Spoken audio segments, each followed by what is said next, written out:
Welcome to Gen 1 Rev 22 Ministry, Saturday the 21st of March 2020. Today we're going to be looking at part 3 of Dinosaurs Living Alongside Man, and we are looking for evidence in the Bible as to whether the Bible mentions creatures that could easily be described as dinosaurs.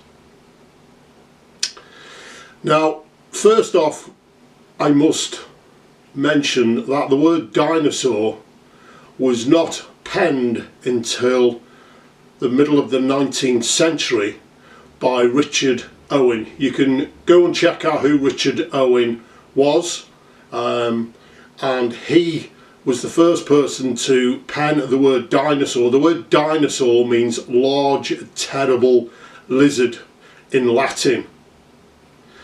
Now, if the word dinosaur was not penned until the middle of the 19th century, that stands to logic that you're not going to find the word dinosaur within the Bible, because the Bible was put together between approximately 1600 BC to 400 BC. That was the Old Testament, and the New Testament was put together just after AD 33, 35, a little bit more further apart from there, up till about the end of the 1st century AD.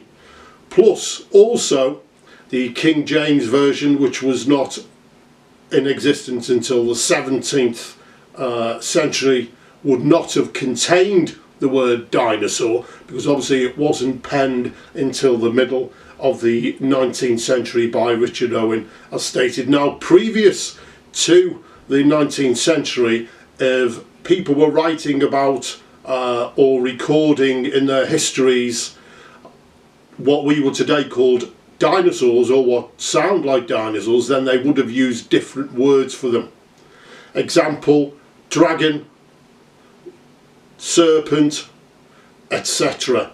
And these words would and were used in the Bible to describe creatures that sounded very similar to what we would today call dinosaurs.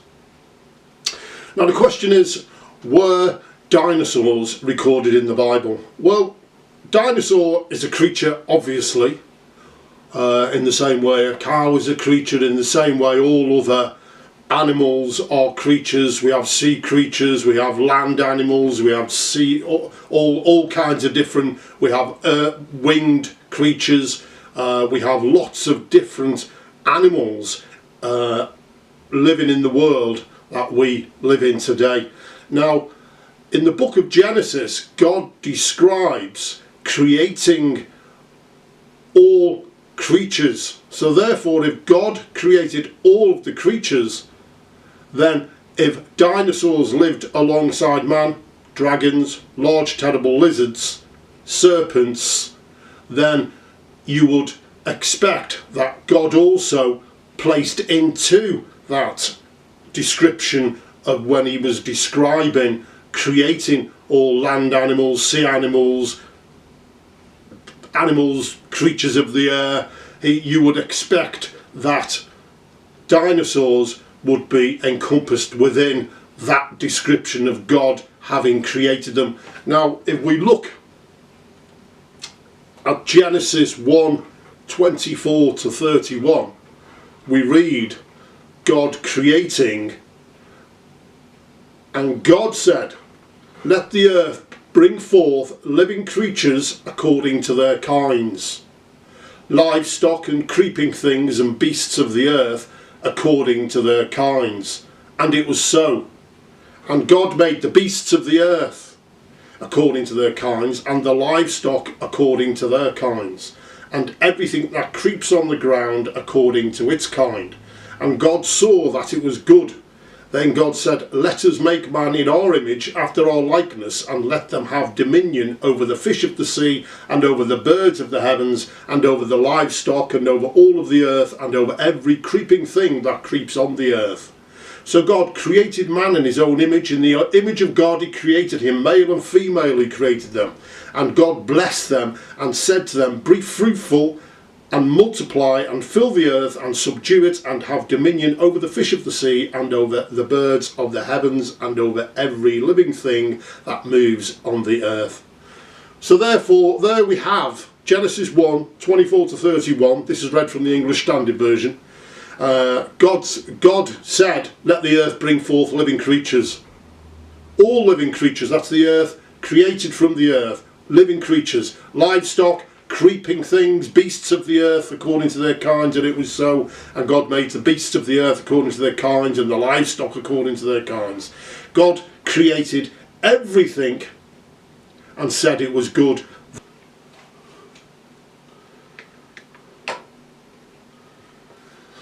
So if God created dinosaurs, considering what we understand or what we've been told concerning dinosaurs and our immediate thoughts of those creatures which are brought to the forefront of our minds when we hear the word dinosaur. I mean, we often think of things like, you know, Jurassic Park and those kind of films, and where dinosaurs like T-Rex and all the other kind of different dinosaurs within that movie,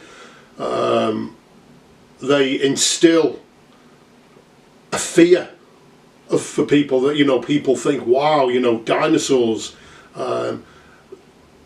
huge creatures, creatures which were wild, which we would not have been able to go anywhere near, and in most cases that probably would have been the case. So people automatically, it instills fear among people, and not only fear but amazement, or and it creates this romantic conception in the minds of people due to what we have been told about dinosaurs in the media, films we've watched, etc. So why would God create creatures so big, so fearsome as we've been told? Surely God wouldn't have created those creatures to live alongside man if he created. You know, why would he create such creatures? Well, he creates such creatures to show his creative ability and how awesome he is, and the kind of variations in his creation. We see the universe, we see the earth, we see the planets, we see the solar systems, we see the stars, we see the wonder of space, which in its hugeness and its vastness. And then we come to Earth and all its creative biological life forms, all its ecosystems, all its natural laws. So God is demonstrating his creativeness and his character with the variations that we see in all of creation. So I would argue, well, that's why God created dinosaurs or serpents or lizards, etc., etc., to show how a whole spectrum of his creativity. Some people, like say, have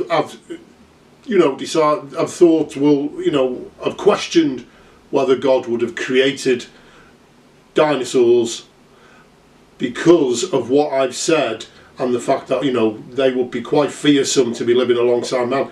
But there are other creatures in the world that we know of that also live alongside man. We've got which are quite fearsome, etc. We've got tigers, lions, gorillas. I'm sure you can name a few. So just because we have fearsome creatures, we've also got them in the sea. We've got sharks, we've got all huge big creatures, whales, you know, we've got all this vastness of creatures, lots of them fearsome. But originally they wouldn't have been fearsome, but that is another topic. So basically we've got all these creatures that do live alongside man in our present world, which are fearsome. So the arguments of ferocity, if you like, and ferocious creatures living alongside man as to a reason why God wouldn't create dinosaurs is an invalid reason, and it's not a really well thought out reason. So therefore, are dinosaurs in the Bible? And we have one such creature in the book of Job, and it's described in the following way. Job chapter 40 verses 15 to 24. Look at Behemoth, which I made along with you, and which feeds on grass like an ox. What strength it has in its loins, and what power in the muscles of its belly. Its tail sways like a cedar, the sinews of its thighs are close knit. Its bones are tubes of bronze, its limbs like rods of iron. It ranks first among the works of God, yet its maker can approach it with his sword. The hills bring it their produce, and all the wild animals play nearby. Under the lotus plant it lies, hidden among the reeds in the marsh. The lotuses conceal it in their shadow, the poplars by the stream surround it. A raging river does not alarm it. It is secure, though the Jordan should surge against its mouth.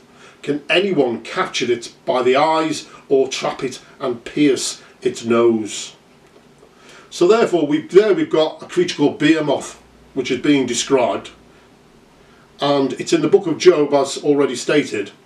Now God says to Job, this is a creature which I made along with you, I made with you. And as I've stated already in the book of Genesis, that God made all the creatures, so therefore if it can be demonstrated that dinosaurs, serpents, etc. lived alongside man, then that stands to reason that God created them as he described in creation week and as described in the book of Genesis. And God says here, which I made along with you. So we've got God saying that this creature was made at the beginning, at the same time approximately as man.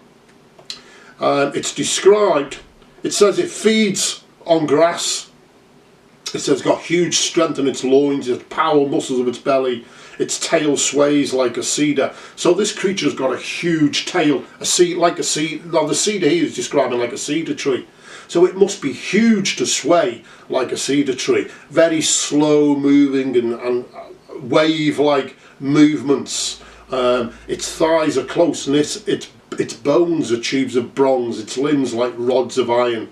You know, it ranks first among the works of God. So this creature is huge, and it ranks first among the creatures of God. More than likely the biggest creature that God has made. You know, the hills bring it its produce. The wild animals play nearby. You know, there's wild animals nearby. They don't go near it. You wouldn't want to go near this creature. It lays under the lotus plants, and the poplars by the stream around it. A raging river does not alarm it. It is secure through the Jordan, though the Jordan should surge around its mouth. Nobody can capture it, or trap it, or pierce its nose. So this is one of the creatures described in the Bible as what we could easily say, well, yeah, this sounds like a huge dinosaur-like creature. We also have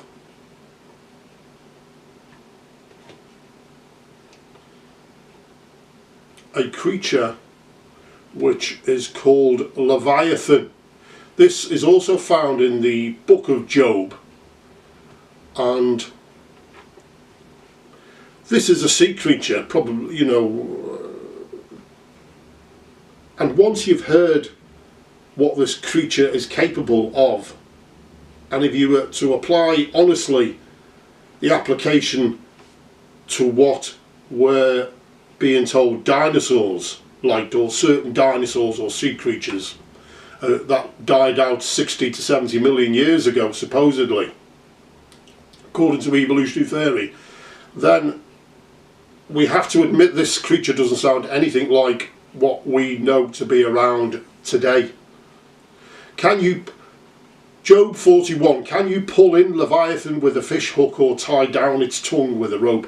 Can you put a cord through its nose or pierce its jaw with a hook?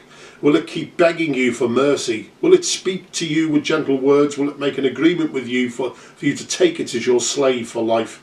Can you make a pet of it like a bird, or put it on a leash for the young women in your house? Will traders barter for it? Will they divide it up among the merchants? Can you fill its hide with harpoons or its head with fishing spears? If you lay a hand on it, you will remember the struggle and never do it again. Any hope of subduing it is false. The mere sight of it is overpowering. No one is fierce enough to rouse it. Who then is able to stand against me? Who has a claim against me that I must pay? Everything under heaven belongs to me. I will not fail to speak of Leviathan's limbs, its strength and its graceful form. Who can strip off its outer coat? Who can penetrate its double coat of armour? Who dares open the doors of its mouth, ringed about with fearsome teeth? Its back has rows of shields tightly. When it rises up, the mighty are terrified. They retreat before its thrashing. The sword that reaches it has no effect, nor does the spear or the dart or the javelin. Iron it treats like straw, and bronze like rotten wood. Arrows do not make it flee. Sling stones are like chaff to it. A club seems to it but a piece of straw. It laughs at the rattling of the lance. Its undersides are jagged potsherds, leaving a trail in the mud like a threshing sledge. It makes the depths churn like a boiling cauldron, and stirs up the sea like a pot of ointment. It leaves a glistening wake behind it. One would think the deep had white hair. Nothing on earth is its equal, a creature without fear. It looks down on all that are haughty. It is king over all that are proud. So clearly we've got a description here of a creature that sounds just like some of these creatures which we can see and hear about in museums and read about in books, which have been called dinosaurs, large terrible lizards. And it's got rows of shields tightly sealed together. Its snorting throws out flashes of light. Its eyes are like the rays of dawn. So this creature throws out flashes of light, probably fire. Flames stream from its mouth. Sparks of fire shoot out. Smoke pours from its nostrils as from a boiling pot over burning reeds. Its breath sets coals ablaze and flames dart from its mouth. Strength resides in its neck. Dismay goes before it. The folds of flesh are tightly joined. They are firm and immovable. So we've got clearly a description there of a creature which breathes fire, flames and smoke comes out of its nostrils. It's got shields on its body to protect it. It's got spikes on its back. No one will go near it. Precisely how, when we read of dinosaurs or hear the word dinosaur, they are the kind of emotions invoked by the word dinosaur. You know, awesomeness, awe, amazement, fear, trembling, just total admiration for the power of these creatures would have had. So we've got two there. We've got, going back to Behemoth, we've got Leviathan, a creature called Leviathan. Like I say, they wouldn't have been called dinosaurs because the word dinosaur wasn't penned until the 19th century. And in fact, they were so familiar with them, these creatures, they actually gave them a name, Behemoth, Leviathan. And we'll see that throughout the Bible. There are other mentions in other books of the Bible of these creatures called, especially Leviathan, along with Behemoth. So as I say, they're familiar creatures to people who have lived in the past in different cultures, and they're recorded in the Bible.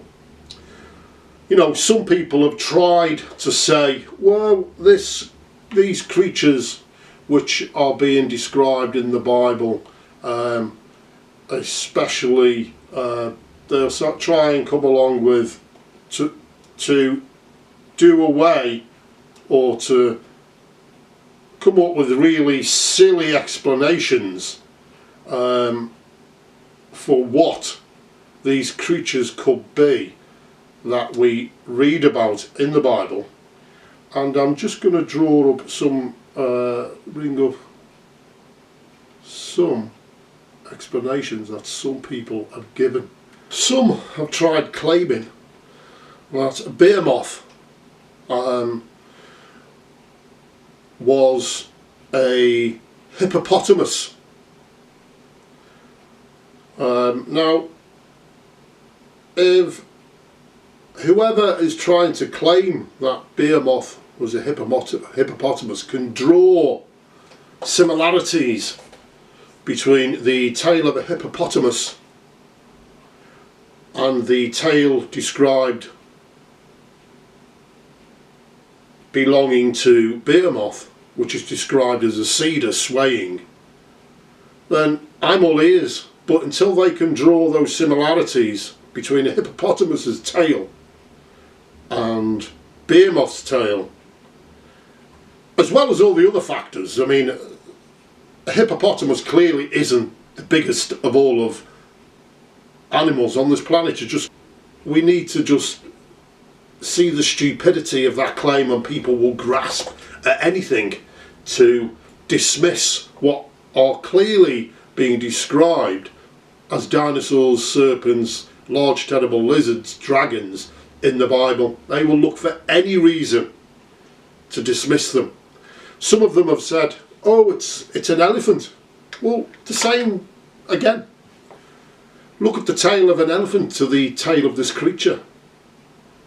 You know, elephants may be one of the biggest or the biggest land creatures around on the earth at the moment.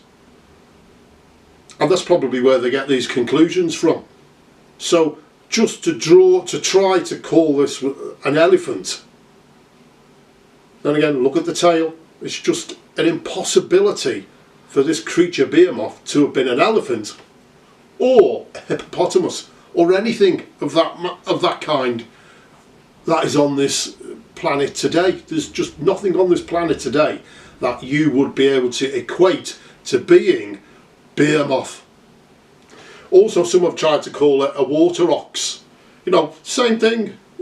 You know, they just come up with anything to try to dismiss what is written in the Bible describing what we would easily fall into being a category of dinosaurs. Now, I don't really think there's anything concerning Leviathan. I mean, if anybody tries to equate Leviathan with any creature other than a dinosaur, for me, well, they're really scratching at straws, aren't they? You know, there's just no way that is anything other than what we would know as a dinosaur. If you ask any child who gave that description of Leviathan in Job chapter 41, and let any child listen to it without telling them that came from the Bible as well, to even have more of an impact, if you just said, what does this sound like to a child? I'm quite adamant they would look at you and they would say, a dinosaur. So, you know, if a child can see it, then surely we who are adults who claim to be wiser and more knowledgeable than children should also be able to see it. We also have descriptions of, like say, it's using the word dragon, serpent, because the word wouldn't have been penned. So if the word dinosaur would have been around at that time in the Latin, then it would have been using more than likely the word dinosaur. Ezekiel 32 verses 1 to 2, On the first day of the 12th month in the 12th year, the word of the Lord came to me, saying, Son of man, sing a song of sorrow for Pharaoh, king of Egypt, and say to him, You compared yourself to a young lion among the nations, yet you are like the big dragon in the seas. You go through your rivers, troubling with the water with your feet and making the rivers muddy. So here we've got something very interesting, and that is obviously the king of Egypt is being spoken to. It's about a song to the Pharaoh, king of Egypt, and we've got two clear animals being described in the song. One is a young lion, and the other is a big dragon. So they're comparing the Pharaoh, king of Egypt, as a young lion and a big dragon. So clearly they've seen these creatures. They describe the big dragon as being a big dragon from the seas. You know, it troubles the water, making the rivers muddy. So obviously Pharaoh, king of Egypt, was doing a lot of things, you know, which people looked, and the best description was to describe it using creatures that they witnessed. We also have Ezekiel 29 verses 2 to 3. Son of man, set thy face against Pharaoh, king of Egypt, and prophesy against him, and against all Egypt. Speak and say, Thus saith the Lord God, Behold, I am against thee, Pharaoh, king of Egypt, the great dragon that lieth in the midst of his river, or rivers, which hath said, My river is mine own, and I have made it for myself. So again, Pharaoh, king of Egypt, is being described using the illustration of a great dragon that lieth in the midst of the rivers, which hath said, My river is mine own. You know, so obviously Pharaoh, king of Egypt, wasn't going to let anyone into that river, wasn't going to let anyone take that river, and the same as the great dragon who makes the river his own. Leviathan makes the river his own. So these creatures were clearly seen by these people and used to illustrate and make points.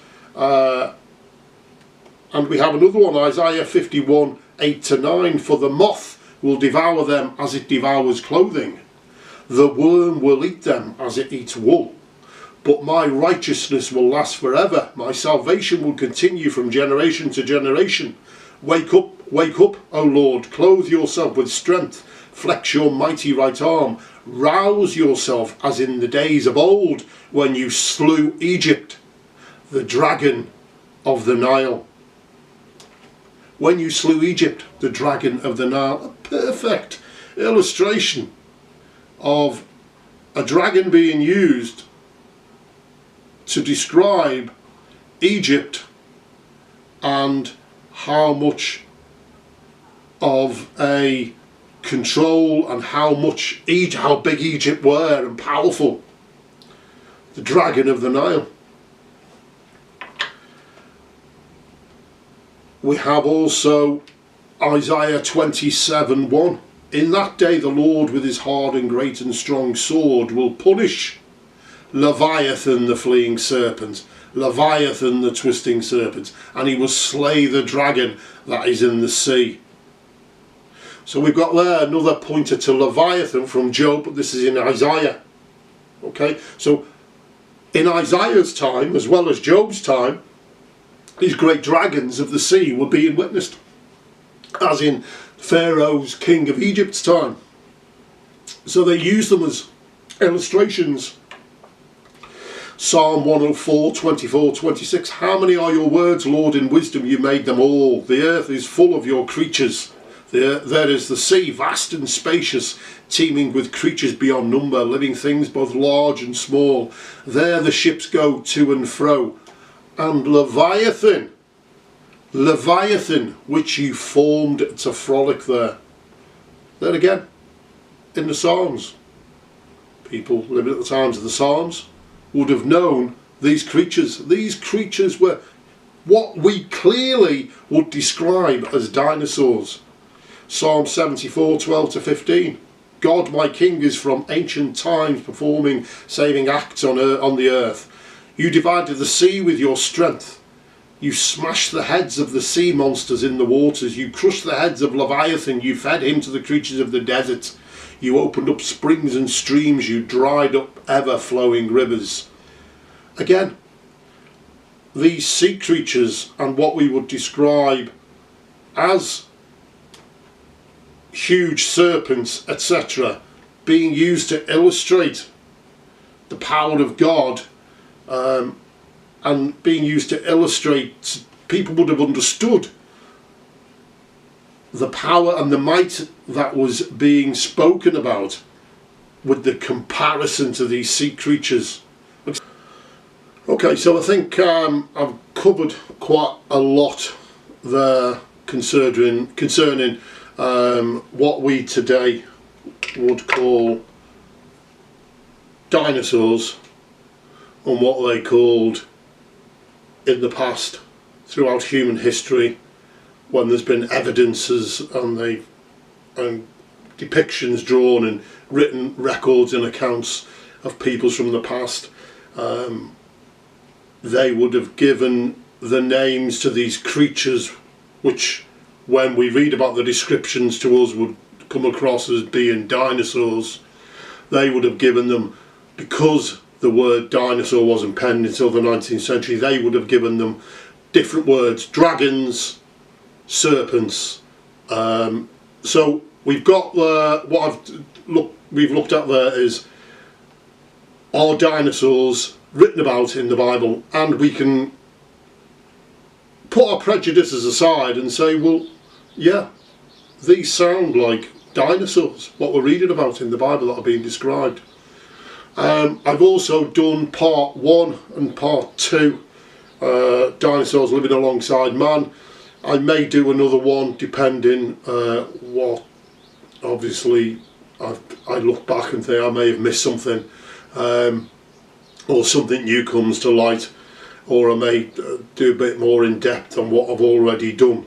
Now, as you can see, there are 3 books there, which are great books, and these are books which the authors have gone out of their way and found out